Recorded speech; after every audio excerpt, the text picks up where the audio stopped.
সিরিয়ায় আসাদ সরকারের পতনের পরিপ্রেক্ষিতে ইসরায়েলি সৈন্যরা ইসরায়েল ও সিরিয়ার মধ্যকার বাফার জোন দখল করে নেয়। এ নিয়ে বৈশ্বিক সমালোচনার মুখে পড়েছে ইহুদিবাদী এই দেশটি। তবে ইসরায়েলি প্রধানমন্ত্রী নেতানিয়াহু বলেছেন তারা সেখান থেকে সরবেন না এবং আপাতত সেখানেই থাকবেন। বাশার আল আসাদকে ক্ষমতাচ্যুত করার পর থেকে ইসরায়েল সিরিয়ার সামরিক সম্পদের ওপর শত শত হামলা চালিয়েছে।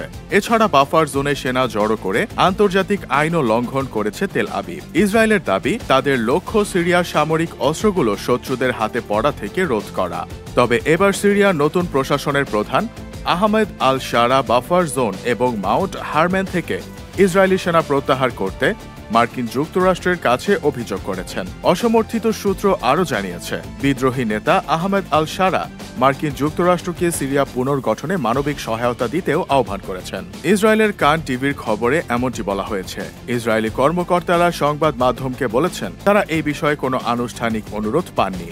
এদিকে গত বৃহস্পতিবার গভীর রাতে সিরিয়ার প্রতিরক্ষা ও বৈজ্ঞানিক কেন্দ্র লক্ষ্য করে বিমান হামলা চালিয়েছে ইসরায়েল।